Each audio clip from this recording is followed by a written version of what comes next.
Hey, what's up everybody? I am here today to show you how to take cuttings from a plant and get them rooted so you can make more plants.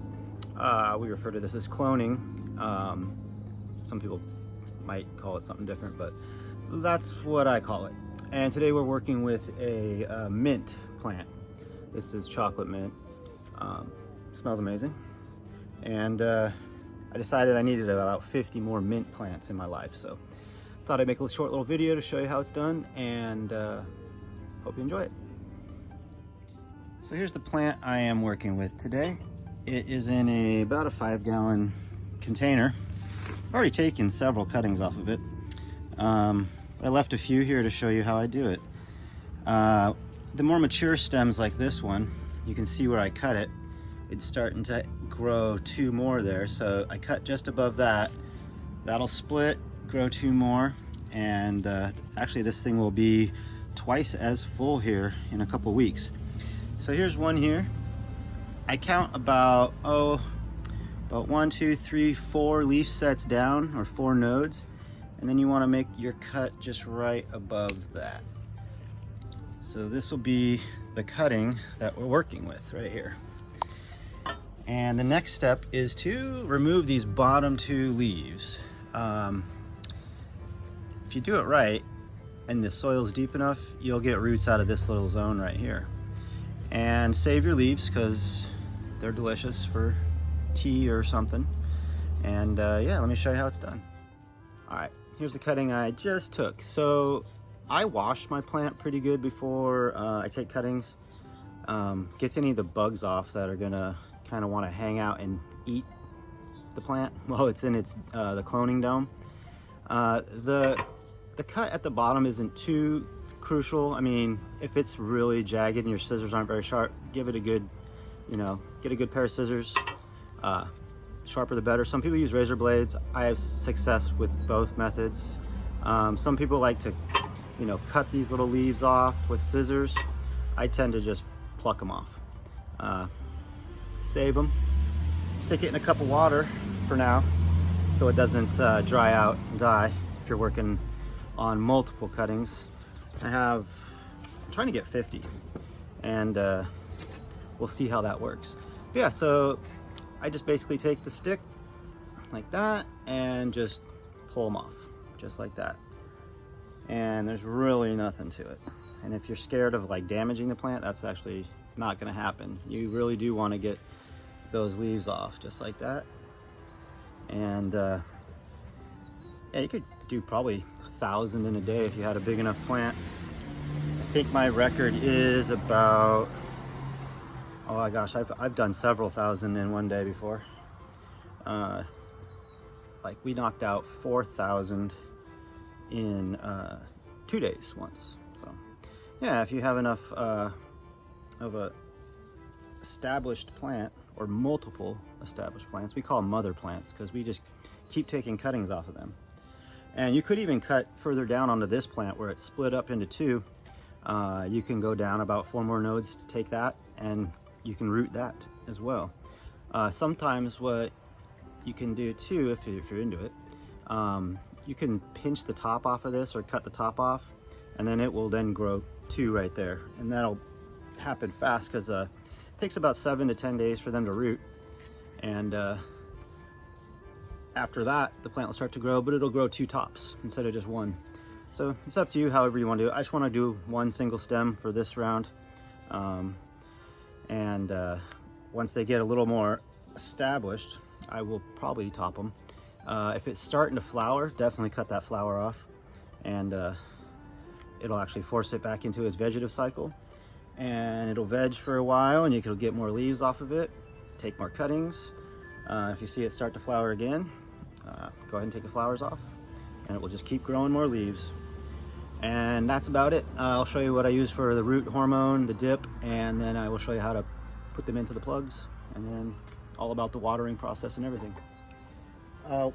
When I'm about to get my dirt ready, I start making these little, I don't know, bouquets. I take my gloves off. You can wear gloves or not. I wash my hands really good before I do this, because the last thing you want is to like have them start to get mold growing on them when you put them into your plugs, and then you put the dome on it, the little humidity dome. And it's easier to get them all in the water. They tend to want to, I don't know if you can see that, they kind of fall out if you just keep sticking them in. You want to make sure they're all submerged while you're getting your trays prepped, or if your trays are already prepped, you do want to keep them in a glass of water as you're going, because the last thing you want to do is have these start to, lose their vigor and wilt a little bit. And if they do, they will pop back up. So don't be scared of that. And I'll talk about that too when I'm going through the watering process of how to hydrate the plugs right before we put the humidity dome on. So, yep, just gather them up like that. And, gotta be no science to it, but they do go into the cup better and they won't all fall out. All right, gathered them up. As you can see, all the bottoms of the stems are pretty much even, and just basically get them into the cup. And I've left cuttings in the cup like overnight, and nothing was different in the rooting process. It just took an extra day because I forgot about them. But yeah, I'm gonna go prep some soil, show you guys how that's done. Gosh, this stuff is so fragrant. It smells like Junior Mints, those old candies, or like mint chocolate chip ice cream. And you can take some of that and some vanilla ice cream, toss it in your blender, make yourself some chocolate mint milkshakes. They're delicious. Kids will love them. One thing I did forget to mention is you want to take your cuttings off of a plant that is well hydrated. If you don't and the leaves are a little bit wilty, it's going to struggle a little bit. You can put them in a glass of water, they'll probably perk back up, but it's best just to take cuttings off of a really healthy hydrated plant. If you're worried about bugs, you can spray with pesticides. Since this isn't going to be used for edibles, they're not, or no one's going to eat this. I'm actually just trying to propagate these for some space in my yard that I just want to fill in with mint. So I have no intention of eating this this season anyway. So if you're worried about the bugs, you can spray them. I just wash them really good. I wash the plant spray it with a garden hose with sprayer, let it dry out, take your cuttings. I took my cuttings inside, washed them in a little tub like this. You can put a little bit of hydrogen peroxide in there if you're worried about mold. And if you tried it before and you did have mold problems, you either had too much humidity going on or the spores were already present and you didn't wash them off good enough. So give them a quick rinse. Again, if your plant is an indoor plant, you might not have to worry about that too much. But these outdoor plants, some of the leaves you can see do have bite marks on them. And if those bugs are still on there over the course of the next 7 to 10 days, they're just gonna keep eating those leaves. It's not a bad thing, but it's also not the best. So, wash them off if you want to. That's what I do. So one thing I do need to make a point on is the medium that you use for your cloning. Regular potting soil is usually mixed with some sort of food source. It usually has compost in it. It doesn't have fast drainage. That's why I recommend the ProMix with just peat moss, perlite, a little bit of wood chips in there. But the pH is perfect for cloning. It's not hot. It's not a hot soil. What we refer to as hot soil is something that has a food source, whether it's granular fertilizer, compost, manure, whatever is in those bags that you buy at your local nurseries. And if you don't want to, spend $45 on a 65-pound bag of ProMix just for a couple flats, they do make rooting plugs. They're little foam plugs with a little hole in there. Root Riot, I think, is what a brand is. Rapid Rooter maybe is another. They go through different names. These companies go in and out of business so fast. But they work. In my opinion, they hold too much water. But some growers, that's their preferred method. They'll buy them by the thousands and spend hundreds and hundreds of dollars on them. And I think a bag of 50 is like $12. So you can use those if you like, but you might even be able to find smaller bags of just a basically growing medium. Just make sure it doesn't have a food source, and you should have pretty good success with this. So hope that helps, and yeah.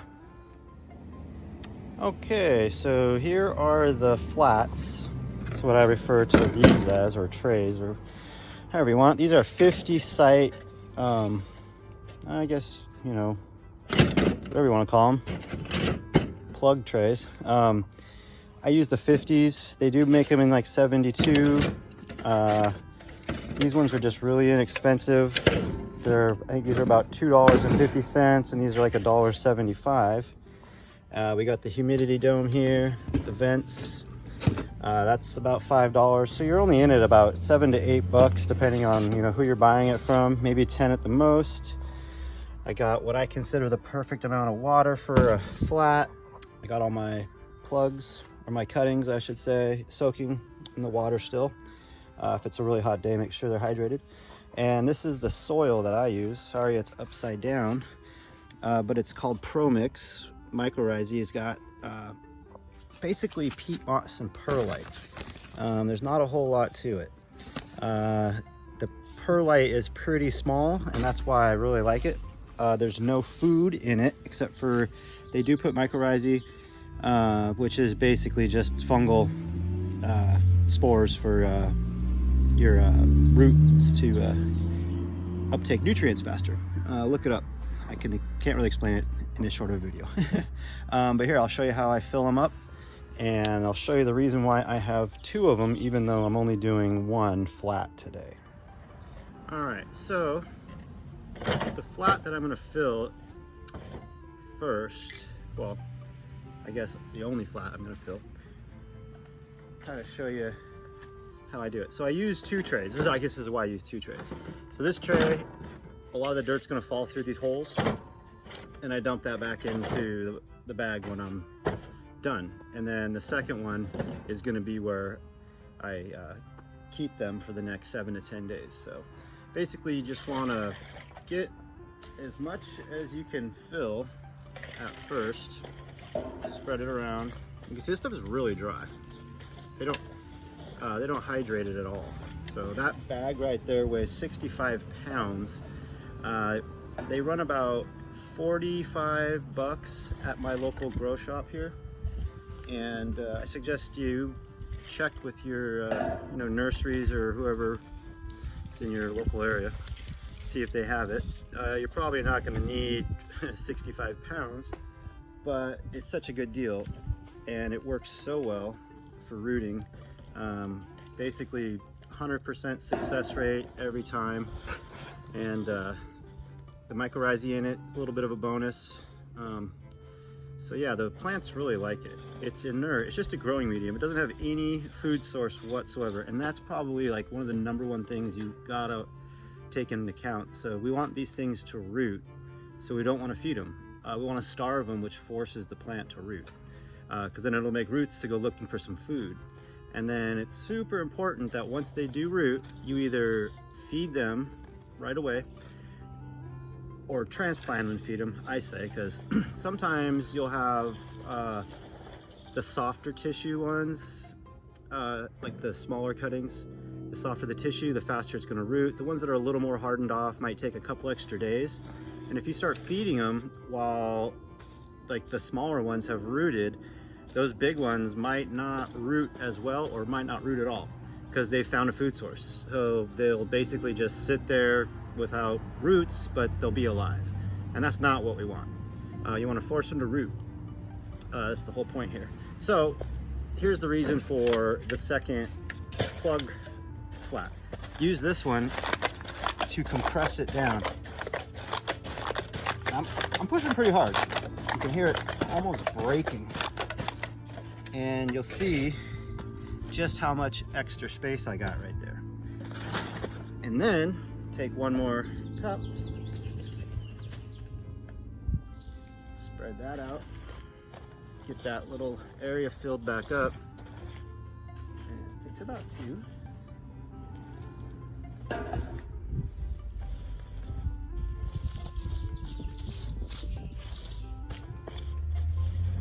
And then I give it one more pat.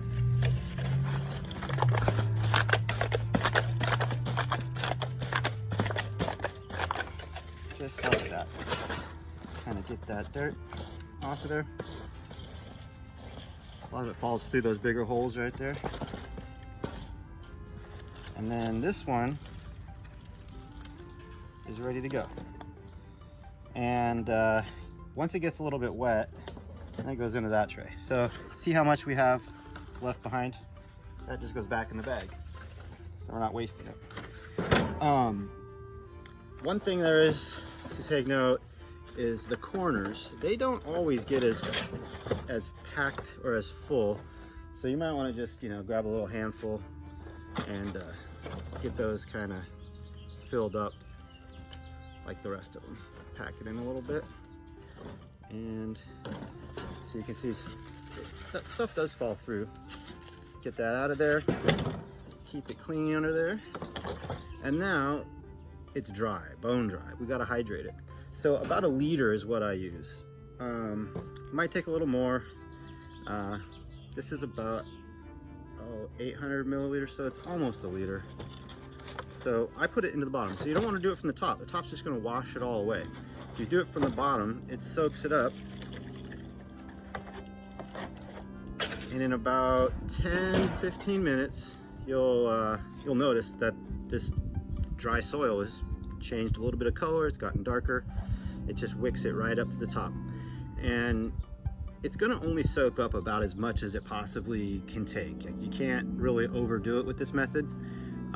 If you put like 1.5 liters in there, it's still just going to soak up whatever it can, and then basically dump the rest of the water out. You don't want any water in the bottom of the tray. I've seen so many people add water to the bottom like during the rooting process, and it's just way too much humidity. What we're trying to do throughout the rooting process is we're trying to have this moisture that's in that soil keep the plant alive, for one, but you'll notice after a couple days the humidity dome starts to collect moisture. And after day 3, I take the dome off, wipe it dry, put it back on. Crack the vents right around that same time to get some airflow, and that's going to start to dry out the plug, which is going to force the plant to root even faster, because now it's like, oh no, I need food, I need water, I got to make these roots fast before I die. And that's the whole process right there, of just kind of, tricking the plant into thinking it's going to die. Yeah, so next step is waiting for this to hydrate. Like I said, about 10-15 minutes, you'll notice that most of the water in the bottom will be gone. The plugs will have changed color. Keep it on a nice level surface. If it's over to one side too much, or if it's unlevel, that side's gonna get more water than the other side. So yeah, I'll be back in just a sec with some of the, I'll show you what I use for the rooting hormone. I use a liquid one, and they make them in gel, they make them in powder. I prefer this liquid one. I've never had a problem with my plants not rooting with it. I've tried pretty much every rooting solution or powder there is, and this one is by far my favorite. And they're actually local to my area. I live right outside of Portland, Oregon, and it's made right here in town. So, and I've actually met the guys that make it. Really cool guys. Been around a while. So yeah, I just like to support my local shops. You can get these off the internet probably for a pretty good deal, but you can also just go to your local shop and grab a couple. Yeah, so here's the liquid that I use. I'll show you here. All right, the liquid rooting compound I use is Vitagrow. It just says Vitagrow, ready to use. There's no mixing it required. If you're doing, dip and grow makes a pretty good one too, because you can make it stronger if you need to. For the type of plants I work with, this seems to work really good on the softer tissue stuff. If they're pretty hardened off or a little bit woody, you might try a more aggressive rooting compound like Dip and Grow. Both are pretty inexpensive. These guys are local here, so I've actually met the guys that make this. I live right outside Portland, Oregon. So yeah, I like to support my locals, and I buy all my stuff from my local grow shop. I love the guys there. I check your local nurseries for these supplies. You can buy them off the internet if you need to, but I do suggest buying local when you can. And so this bottom tray now is basically empty. This is about 800 milliliters. I like to do about 1,000 to 1,200, so I'm gonna put about half of one of these in here because I don't see the tops quite getting wet yet. And what you can do too is you can put the humidity dome on, let it sit for an hour or so, and it should be nice and hydrated by that point. So yeah, let me pour a bit more water in, and then we'll get to the sticking and dipping process. Did I say sticking and dipping? I meant dipping and sticking. That's my bad. It's hot out today. That's why I'm under this canopy in the shade. So yeah, about another half jar. So, you know, anywhere from a liter, liter and a half. But here's a flat I did the other day, and you can see just how dark the soil gets once it is hydrated. And this thing's heavy. I'm not sure how much a liter and a half weighs, but it weighs way more than a dry flat. And that's another way you can kind of gauge it, how fast these things are drying out. You want to keep it inside, obviously under light, for 24 hours. LED lights work the best. I can show you this little rack I have where I got 4-foot strip lights on it. I use 3 to 4 of them depending on how you know, how much intensity I need to put on the plants. Some plants don't like as much light when they're rooting, but yeah, I felt 80 watts worth of LED is what I'm currently using, 60 to 80. I get them off Amazon. I can put the link in the description, but they're made by a company called Barria, B-A-R-R-I-A, I think. I don't know, I'll grab one and show you. I have a bunch of them. They work great for just like, I tucked out a couple underneath the eaves of my house and my whole backyard lights up at night. It's fantastic. But they do make them in about 3 different spectrums. They got the 6500K or the 4000K. 4000 is going to be way more yellow, like warm, and the 6500 is going to be bright white. And that's the one you want to use for vegetative growth. It basically mimics the sun at like high noon, so everything's super bright. The 4500 Kelvin is going to look more like golden hour, like when the sun is setting, or how the sun usually looks in October when it's kind of further away from our planet. And that's when a lot of plants start flowering, is either early spring or in the fall. And if you are flowering plants, I do recommend the 4500s, but for this purpose the 6500K is what we use, or I use, and the plants love it. They don't heat up hardly at all. Each strip is 20 watts. They're daisy chained. You can daisy chain them together, so you know, one switch runs up to 6 lights, and you could put 6 on one rack, but that's a little overkill. My friend did that and he's like, is this how bright it's supposed to be? And I was like, yeah, you could definitely take 2 of those away, or 3 of them, and then, you know, put the other 3 on the next rack down, and then you can have twice as much space for cloning. And the wire racks that I use are basically just the ones from Home Depot. You can fit 4 flats per shelf. If you get the taller ones that are like 6 feet tall, you can hold like 1,000 cuttings on one rack. So that's how I got the taller ones. They got 1, 2, 3, 4. They got 5 shelves. You know, 200 per shelf, 1,000 per rack. It makes math super easy. And I know I don't use the top shelf, like at the very top, because there's no lights up there. So I guess you could fit another 200 on the very top, but that's kind of where I like to keep a spare dome or 2 in case you know, one of them's not seating right, or one of the vents falls off. I don't know. I keep some supplies up there for that, or rags, because after day 3 you're gonna want to wipe these things dry. So yeah, basically I'm just gonna put this on for now since it's so hot out. That'll help kind of wick that water up. And yeah, next step will be the dipping and sticking, and I will show you that here right now. All right, so I can kind of show you here got two different size stems on these. Sometimes these smaller ones, if you try to poke it into the dirt, it might bend it. So if you're running into that problem with whatever variety you're cloning, basically you can use a little bamboo skewer to kind of make a little hole for it. I recommend this anyway because it just goes in a lot easier, and you can basically see how far you're putting it in. So if the hole is that deep, you know, we only want to make it about halfway. And because if you push it out the bottom, that's not going to work too well for you. So we're just going to make the holes about halfway down. And if you don't have a bamboo skewer, I've used a pen cap because it's like the perfect depth. I used to give these to people that didn't really know what to do yet. So that just kind of goes down exactly as far as you need it. Wiggle it back and forth a little bit. And you'll notice too, like you'll push it in and you'll be like, oh, okay, I'm hitting something. Well, that's one of these white pieces of perlite. And that's what's gonna bend the stem. So this makes just a little bit of a hole for it to go into.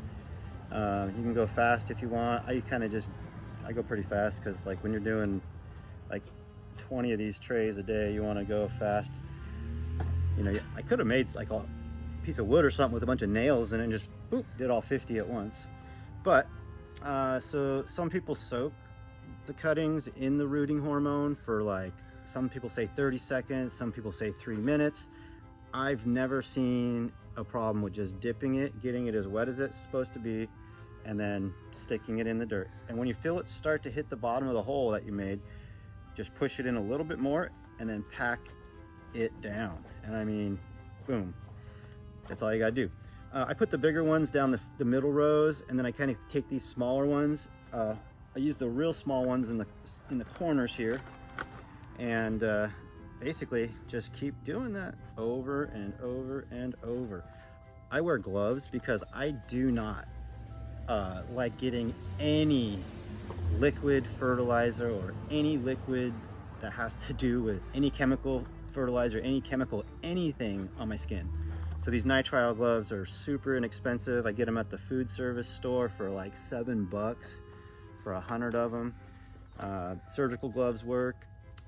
Basically just anything that's, you know, not gonna get that liquid on your fingers. I'm pretty sure it's safe, but you know, it does have it has naphtha in it, which is naphthatic acid.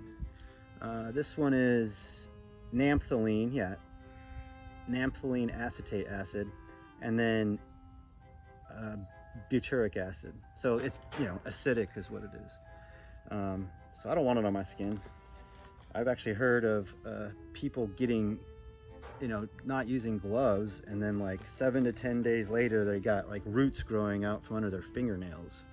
So I don't want that. That's a joke, a really bad one. But yeah, do that over and over and over. I mean, as you can see in just a minute or two, I've got, you know, a row done. Well, I'm talking and stuff too. Sometimes too, if you have plants with big leaves, you can clip half the leaf off with your scissors, so that way they're not touching. You don't really want the leaves to be overlapping on each other when they're in the humidity dome. That can cause mold problems. So yeah, if you have a variety that's super leafy or the leaves are really big, there's nothing, it's not going to kill the plant. You want to leave enough of them on, obviously, if you're going to start cutting half of them or half the leaf off, but some people like to strip it up to the very top. I like to leave a couple on the bottom. That way it looks like an established plant in just about a week or two coming out of these plugs. And you know, that's how they make their photosynthesis. So I think, you know, those little solar panels, they help maybe root faster. They're still gonna root unless you're doing it wrong. And the one way you're gonna do it wrong is it's gonna be too cold. I keep my the room that we have all the cuttings in for rooting around 78 to 82, depending on, it kind of fluctuates. Room temperature I think is a little too cold, but it'll still work as long as they're under a good enough light source. I wouldn't keep them in like a window where in direct sun. I wouldn't keep them outside because it gets too cold at night, unless you live in like Hawaii where it's just like 80 degrees all day, every day. And then it gets down to like 75 at night. You could probably get away with doing it outside. It would still need to be under supplemental lighting though, because if the days are super long, that's the vegetative growth cycle. If the days start getting shorter, that triggers the plant into flowering so it can reproduce or make seeds and reproduce and get ready for the next season. So if you keep it under 24 hours of light, it's not going to kill the plant. You can do 18 hours on, 6 hours off if you're worried about the power consumption. That's also the light cycle for vegetative growth. And gosh, what else is there? So if they are in a lower temperature room, around 72 to 75, the plugs won't dry out as fast. If you're in 80 to 85 degree room, you're gonna notice that the flats start feeling light after probably 6 days. If you have them on a heating pad, you might want to get one of those little thermostat probes that goes into like one of the sites here. You just stick it into the soil and it kind of monitors the soil temperature. I don't use those because if your room is 80 degrees, the flat's going to be 80 degrees. So if you're in a cold environment, like if you're doing it in a shed or something and you're worried about temperature fluctuations at night, you can get a heat mat. And if you don't have a thermostat probe for it, or can't find one, or don't trust it, you can take a beach towel or just like a shower towel, you know, and maybe fold it over one time and put it over the heat mat, and then put the flat on top of it, put the dome on it. That should keep it from basically cooking the plants. And you'll know if it's too hot. They'll hate it, and you might end up killing them. So basically, I just make sure the room is at the right temperature. And I've even seen rooms where they don't even use domes. It's pretty cool, but they're really high humidity rooms.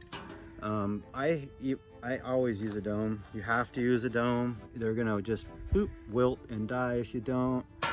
And you'll notice too, when the soil starts to dry out, if the leaves start to droop down, just put about a ½ liter of water in the bottom of the tray, and it'll wick it right up, and boop, they'll perk back up. Even if they haven't rooted, they'll still perk back up, as long as the dome gets put on there. And if you crack the vents too early, they might start drying out sooner than you want. But I find that at about 78 degrees, that liter to liter and a half is the exact amount of water that these 50 site plug trays need for 100% success rate. If you're too hot, you'll be drying out faster. And like I said, just hit them with about a ½ liter of water. I don't know why I use liters. I guess I don't even know what that would be in ounces. What is that? I don't know. I go by milliliters and milligrams, and I don't know. But yeah, that's because I guess a lot of the liquid fertilizers that I use are all in the metric system. So they require 1 liter for every 100 gallons of water or whatever, or 5 milliliters per liter of fertilizer. Hey, I might have cut the exact right amount. What do you know? That rarely happens. That was pretty good, man. Usually I'm either a couple over or a couple under, and I gotta go take some more cuttings. Or I hate putting just 1 or 2 plants in a whole flat. That kind of bugs me sometimes. And as I get down to the last 1, 2, 3, 4, oh wow, I did it perfect this time. How the heck? That was great. I don't know, I just got a knack for it, man. I've been doing this so long. I just I think I cut 50, and sure as heck did, man. Oh look, I cut 51, which is cool because I see one in here I kind of want to get rid of and replace it with this better looking one. But yeah, geez, I'm gonna get rid of this little runty guy and replace it with this one. Looks a lot better. So there you go. somehow I magically cut 51. I'm gonna put that in some tea later. All right, guys, so if you have any questions, hit me up in the comments. I'll try to answer them all. And yeah, have a great day. Next step is the dome. Obviously I lost it, but all right, dome goes on. Oh, actually I'll show you all that when it's on the rack. Oh yeah, and also these domes are 7 inches tall, and see how the canopy is the exact perfect height on every single cutting. That's something I meant to do. That was no accident. So I give about, so if you take a 6-inch cutting, you know, you're gonna stick it almost an inch into the soil. So that gives you about an inch of room at the top. If the leaves are touching the top, cut it down a little bit. It's not gonna hurt if they're only like 4-inch cuttings, that they'll just have a lot more space up here. And the reason I take such big cuttings is because right when they come out of this dome, you can stick them in a little 4-inch pot, and man, you can start selling them right away. So yeah, that's kind of why I do it. And sometimes I just sell these whole flats to people. They'll just buy the whole flat and they don't even have to transplant it. It's so simple. That's, yeah, and since they're so cheap, I mean, you know, I'm only out like $1.75 for the bottom flat, and I'm only out about $2.50 for the plug flat and plug tray, whatever. And then, you know, makes it, I can justify giving that a little bit amount of money away if I don't have to touch these things and replant 50 of them, which uses more soil. Then, you know, you got to go get 4-inch pots. But yeah, these can go straight into a gallon pot, and in about a couple weeks, I mean, that's a $5, $10 plant, depending on who you're selling them to. And but for this purpose, I'm putting all of these back on an easement behind my house here, under the power lines. The power company owns it, but they want me to maintain it. So every year it gets overgrown with weeds and looks terrible. So right now it's super hot out. We mowed it, everything's dying back. I'm gonna go back there and basically get rid of all the grass that's there, plant all this mint, and then anybody that walks by is gonna have an amazing aromatic experience. So yeah, and I'll try to do an update video too when these are done, so you guys can see the finished, what it looks like, what they're all rooted. But yeah, just remember dry dome day 3. Dry dome day 3. Keep that stuck in your head. If you don't keep wiping out the humidity, all that moisture is still, you're gonna have 1.5 liters of water sitting in there, and they're gonna take way longer to root. It can cause problems with mold. You know, once they hit day 3, they don't need 100% humidity anymore. So maybe open up one of the vents, or I open up both vents about halfway at day 3. And then at day 4, maybe open them up a little bit more, but by day 5, both of them are definitely open. Yeah, there you go. That's it. If you have any questions, leave them in the comments. And this last shot, I'll show you what it looks like on the rack. All right. So one other question I always get is, what do I do with the leftovers? And as you can see, we barely used any. If you were doing probably 5 to 10 of those trays, you might use that whole amount, but there is no harm in putting it back into the bottle. That's what I do. I basically just keep it for the next ones. Oh, I spilled it. Anyway, that's the bottle I use. Those are the ingredients in it. If you want to pause and read, go for it. Here's the company that makes it, American Agriculture. And yeah, that's it. Next shot, I'll show you the rack, and then you can go. All right, here it is in its home. These are the racks I was talking about. Those are the lights I was talking about. I do have a towel down because there's another set of lights underneath here, and it kind of warms them up a little bit. And then this is my digital microscope. I like to have it handy in case I need to look for bugs to make sure that the plants are clean before going in there, because that's just how I like to do it. This was pretty inexpensive off Amazon, and I highly recommend it. If you don't want one of those, this is a 10x loop for looking at old film slides. You could use a magnifying glass. This is a 1200 power, so like I can get way down in here, and did I go the wrong way? Oh yeah, see, there you go. You can look for eggs. You can identify what it is. That looks like an egg, so that didn't get washed off. But I am not too worried about it since it's just mint. And these are going outside anyway when I'm done. But that's it right there. In about 7 to 10 days, we're gonna have roots. Make sure your vents are closed at first, and keep a towel handy, you know, somewhere around to wipe the dome off after 3 days.